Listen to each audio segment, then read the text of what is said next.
Okay, so we'll click on our organization. It should open our projects.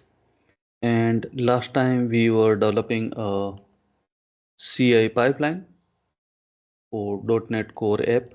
We created a repository and we fetched the files for our repository. So up to this point we have done, and even we have created a pipeline.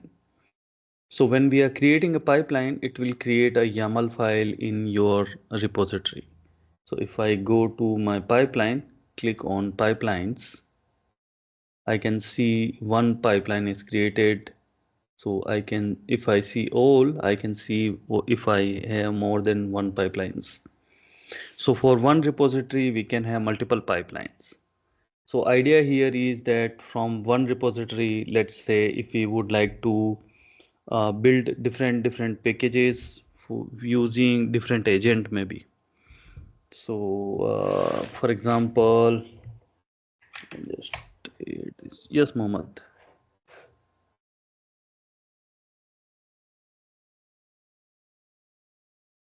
Can you unmute yourself? I think. अभी आ रही? या हाँ जी, आवाज आ रही है. Pipeline के बारे में मुझे कुछ पता नहीं है. पाइपलाइन का बेसिक वर्क क्या है और उसे क्यों? ओके, तो एज्योर पाइपलाइन के बारे में मैं थोड़ा सा आपको एक्सप्लेन करता हूँ. पावर पॉइंट,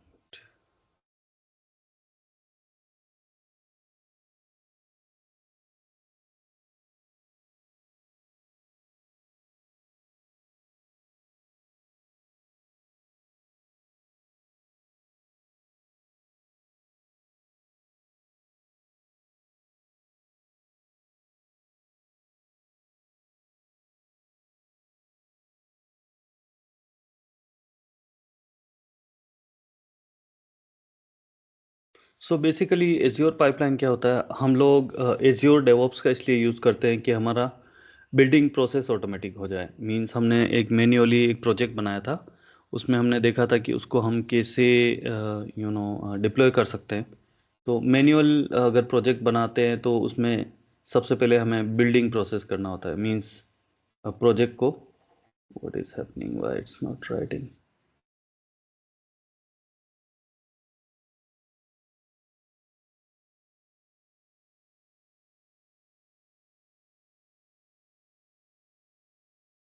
मे बी इनका कलर बैकग्राउंड से स्क्रीन आपको दिख नहीं रही है? दिख रही है सर. ओके, सो दो पाइपलाइन होती है. एक तो CI पाइपलाइन, कंटिन्यूस इंटीग्रेशन, और एक CD पाइपलाइन. ठीक है, इनका यूज क्या है मैं बता देता हूँ. तो हमने सीखा था कि रिपो होती है, वो कोड रिपोजिटरी होती है. हमारा जो कोड लिखा है हमने, जो VS कोड में लिखा हो या कहीं पे भी लिखा हो, वो कोड को रखने के लिए हमने रिपो का यूज़ करते हैं. ठीक है, तो रिपो एक लाइब्रेरी समझ लो, फोल्डर समझ लो, जहाँ पे हम कोड को रखेंगे. तो कोड को यहाँ पे डेवलपर काम करेगा, उसको रिपो के अंदर सेव करेगा. इसके अंदर वर्जन कंट्रोल होता है, VCS version control system. Means इसके अंदर अलग अलग ब्रांचेस को हम रख सकते हैं. ठीक है, ब्रांच 1, ब्रांच 2, इस तरीके से हम ब्रांचेस को रख सकते हैं. तो वो फीचर ब्रांच भी हो सकती है, अलग अलग फीचर वाली ब्रांच को हम अलग अलग रख सकते हैं. तो जनरली हमारे पास में एक मेन ब्रांच होती है जो कोर ब्रांच मानी जाती है. बट कोई से भी ना, ये सब नेमिंग है, कोई सा भी नाम आप रख सकते हो. ऐसा कोई फिक्स नहीं है कि आपको मेन ही रखना है या कुछ रखना है. तो depending on the company policy etcetera आप उसका नाम चेंज कर सकते हैं. तो रिपो का यूज़ पता चल गया हमें कि रिपो का काम है कि उसके अंदर हम वर्जन कंट्रोल करते हैं और हम हमारा कोड अपलोड करते हैं. बेसिकली कोड का रिपो है. ठीक है, अब यहाँ से क्या होता है कि हमारा जो CI पाइपलाइन है उसका काम होता है बिल्डिंग का, जिसको जनरली हम बोलते हैं कंपाइलिंग. तो क्या होता है कि हमारा जो कोड लिखा होता है वो टेक्स्ट या रीडेबल फॉर्मेट में होता है, और मशीन को चाहिए वो कंपाइल्ड फॉर्मेट में. उसको मींस उसको होस्ट करने के लिए हमें उसको कंपाइल्ड फॉर्मेट में चाहिए होता है. तो कंपाइलेशन वाला जो काम हम अगर हमारा डेवलपर बैठ के करता है तो उसको कुछ कमांड फायर करनी होगी, जैसे कि उसको .NET कोर के केस में रीस्टोर कमांड करनी होगी, फिर बिल्ड कमांड करनी होगी, फिर उसको हो सकता है टेस्ट कमांड करनी होगी, फिर पब्लिश कमांड करनी होगी।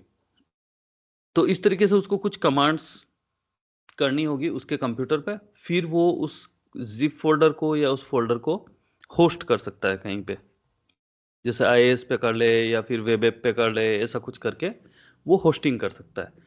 तो ये वाला जो काम हमारा करना है, ये हमारा बिल्ड पाइपलाइन के अंदर होता है। तो हम एक पाइपलाइन बनाते हैं।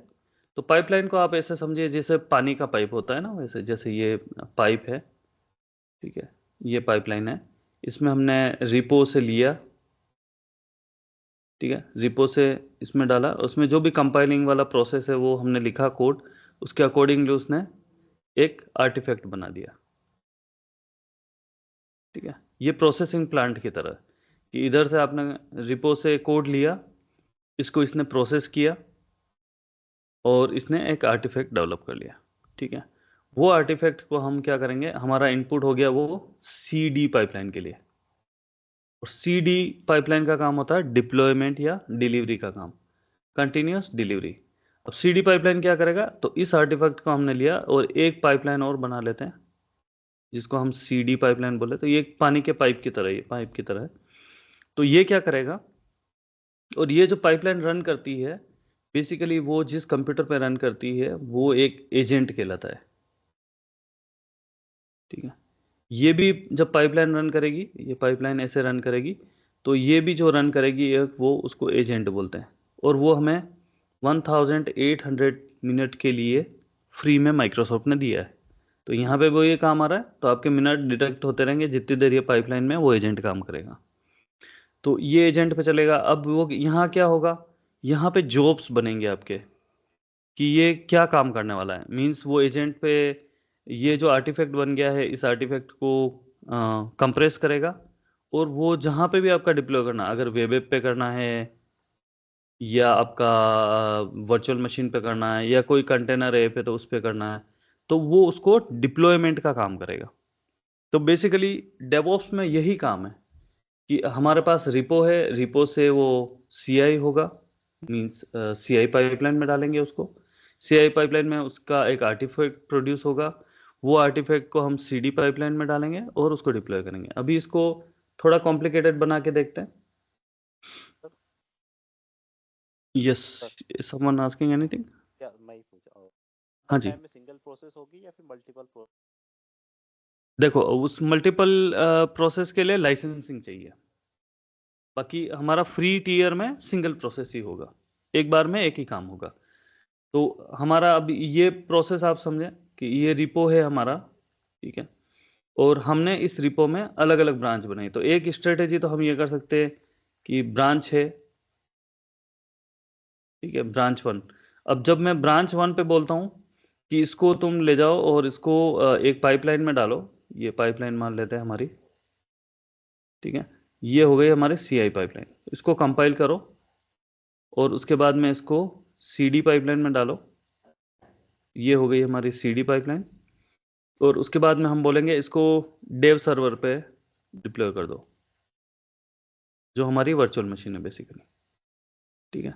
तो ये हम जब भी इस ब्रांच 1 पे कोड अपडेट होगा, कमिट होगा बेसिकली, तो हम इसको चाहते हैं कि जब भी इस ब्रांच 1 पे कोड कमिट हो, मतलब हमारा जो डेवलपर बैठा हुआ है वो डेवलपर अपने कंप्यूटर से क्या करेगा, कोड को इस रिपो में पुश करेगा इस ब्रांच पे, यहाँ से इस ब्रांच पे। जैसे ही वो पुश करेगा,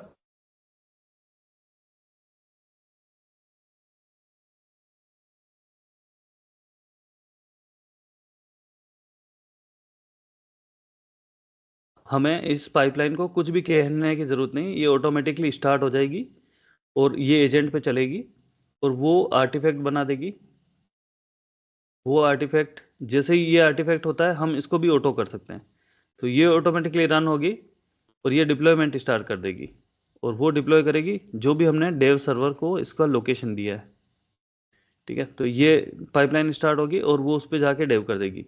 फिर हमारा जो QA वाला बंदा है, जो भी इसको टेस्ट करने वाला है, वो अपने लैपटॉप पे इसको ब्राउज करके देख सकता है, मीन्स ये वर्चुअल मशीन पे, कि हाँ भाई ये हमारा अपडेट आ गया, उसको टेस्टिंग वगैरह कंडक्ट करनी है वो कर सकता है।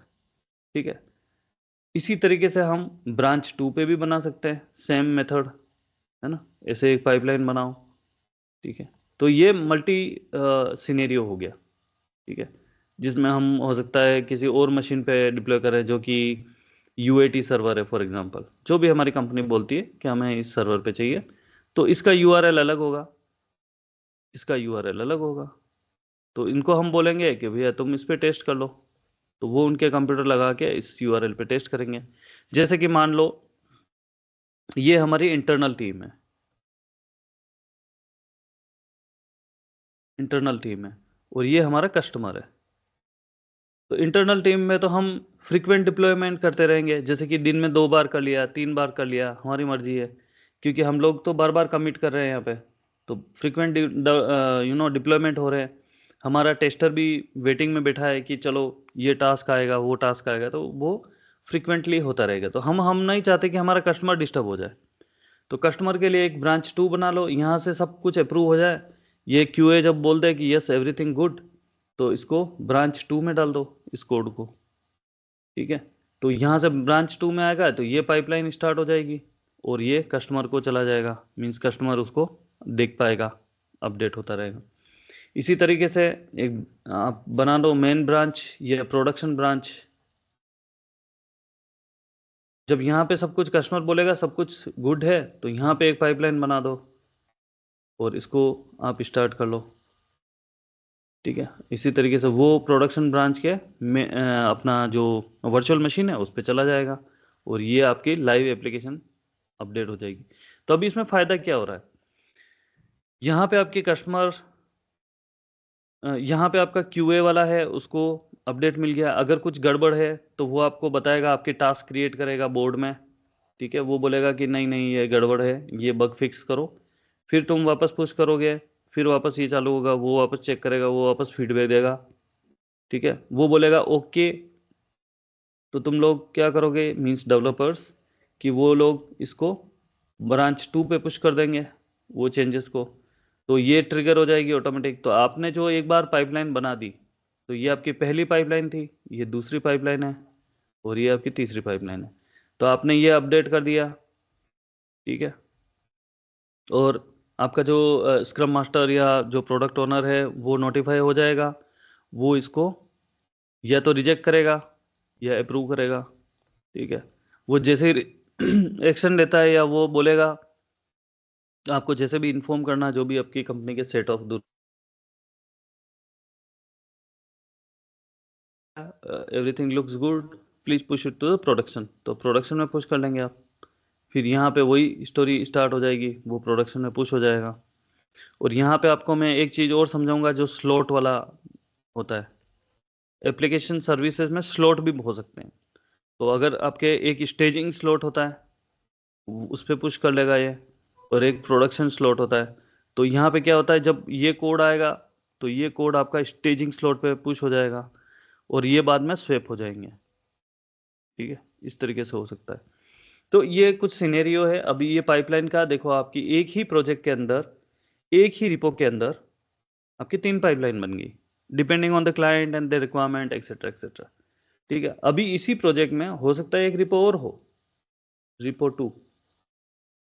जैसे कि ये आप ले लीजिए कि आपका CRM का रिपो है, ये आपका ले लीजिए, आपका अकाउंट्स का रिपो है। इसी तरीके से एक ही प्रोजेक्ट में हो सकता है, अलग अलग मॉड्यूल हो सकते हैं ना, तो रिपो 3 हो सकती है, उसमें 3 3 पाइपलाइन वापस हो सकती है। ठीक है, अलग अलग सर्वर्स हो सकते हैं, या तो एक ही सर्वर हो सकता है, अलग अलग हो सकते हैं। तो इस तरीके से कॉम्प्लेक्स सिनेरियो हो सकता है। ठीक है, तो एक ही प्रोजेक्ट के अंदर आपको हो सकता है 5 7 रिपोजिटरी और 10 20 पाइपलाइन मैनेज करनी हो, ये भी हो सकता है। और हर एक में केस भी अलग हो सकता है, जैसे कि ये वाला जो है आपका .NET पे हो, या .NET कोर पे हो, और ये वाला हो सकता है रिएक्ट वाली हो, ये हो सकता है और कुछ हो, सीक्वल हो, कुछ भी हो। इस तरीके से अलग अलग रिपो हो सकती है आपकी, जिसमें अलग अलग पाइपलाइंस बन सकती है। I hope it's making sense. All right, so ये आपका पाइपलाइन का कॉन्सेप्ट है बेसिकली। तो बिल्ड पाइपलाइन जो होती है, वो जो CI पाइपलाइन हम बोलते हैं, वो बिल्डिंग का काम करती है। इसके अलावा भी आप माइक्रोसॉफ्ट डॉक्यूमेंटेशन में भी अच्छे से डिफाइन किया हुआ है, वो भी मैं आपको दिखा देता हूँ in case. Azure DevOps pipe, ठीक है। तो पाइपलाइन का जो कॉन्सेप्ट है वो बिल्कुल पानी के पाइपलाइन की तरह है, सीधा सा है, और कुछ भी नहीं है इसमें। Azure pipeline benefits, automatically build test and deploy करने के काम आती है, ठीक है, ये प्रोजेक्ट को। Combine continuous integration CI and continuous testing, continuous delivery. तो CI/CD ही ज़्यादा बोलते हैं, तो वो इसमें टेस्टिंग तो इसी के साथ में इंटीग्रेट हो जाती है, ठीक है। इस तरीके से आप पाइपलाइन बना सकते हैं। फिर इसके बेनिफिट्स क्या है वो देख लेते हैं।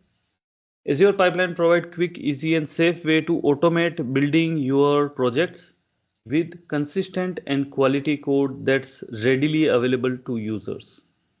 तो पाइपलाइन हम इसलिए बनाते हैं कि वो एक कंसिस्टेंट हो जाए, जैसे ही कमिट हो वो पाइपलाइन रन कर ले। तो उस मेन ऑब्जेक्टिव उसी का यही है कि आप उसको कंसिस्टेंसी मेंटेन हो जाए, आपकी कोड की क्वालिटी तो एक दूसरे पे डिपेंड नहीं है कि कौन कंपाइल करेगा, मैन्युअली कंपाइल करना है, फिर कौन पुश करेगा, वो सब की ज़रूरत नहीं।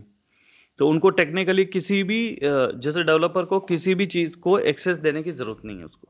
मीन्स उसको ना वर्चुअल मशीन का एक्सेस देना है, ना उसको, क्योंकि आपका ये काम पाइपलाइन करने वाली है। आपने वर्चुअल मशीन बनाई, उस पे आपने कोड आपकी पाइपलाइन से पुश करवाना है, तो उसको क्या एक्सेस देना है? उसको रिपो का एक्सेस देना है, वहां पे वो पुश करेगा, बाकी का काम आपकी पाइपलाइन करेगी। तो सिक्योरिटी थ्रेड भी आपकी कम हो जाती है, क्योंकि फिर आपका वर्चुअल मशीन एक्सपोज नहीं हो रहा है डेवलपर को पता ही नहीं है कि कौन सी वर्चुअल मशीन या कौन सी वेब ऐप पे जाके डिप्लॉय होने वाली है। उसने कोड पुश करना है बस, बिल्डिंग वाला काम तो आपकी पाइपलाइन कर रही है, ठीक है। फिर हो गया work with any language platform, deploy to different type of targets at the same time. अब आपका ये जो सेकंड सेंटेंस है, deploy to different type of target at the same time, मतलब कि आपका ये हो सकता है कि यहाँ पे आपकी अलग अलग पाइपलाइन है, और आपकी एक ही रिपो पे चलो मान लेते हैं अगर पाइपलाइन बन रही है। ये क्या हो रहा है, बंद हो गया। Okay,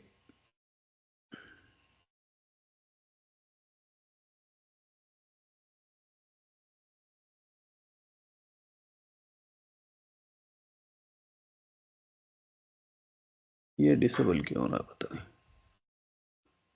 let me figure out what is happening here.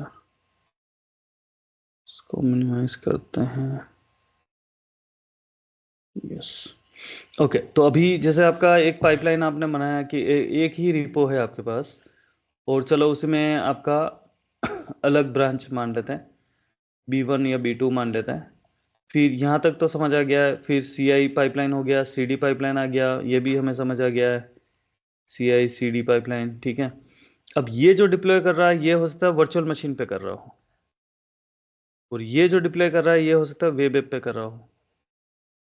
तो अलग अलग टारगेट हो सकते हैं, ठीक है। अब इसमें एक सिनेरियो और भी बना सकते हैं आप, जब ये डिप्लॉय कर रहा है आप इसको लीनियर वे में भी बना सकते हैं। ये तो आपके पैरेलल वे हो गया। अब आपके कुछ डेवलपर बोलेंगे नहीं हमें तो या आपके जो क्लाइंट बोलेगा कि हमें थोड़ा सा अलग तरीका चाहिए, तो हम रिपो से स्टार्ट होगी कहानी हमारी। रिपो से हम पुश करेंगे, जैसे मेन ब्रांच हो गई हमारी, और इस मेन ब्रांच एक ही ब्रांच पे खेलना है, जैसे कि अलग अलग ब्रांच पे हम कर रहे थे, तो एक ही ब्रांच पे चलो इस पे करना है, तो भी कर सकते हैं हम।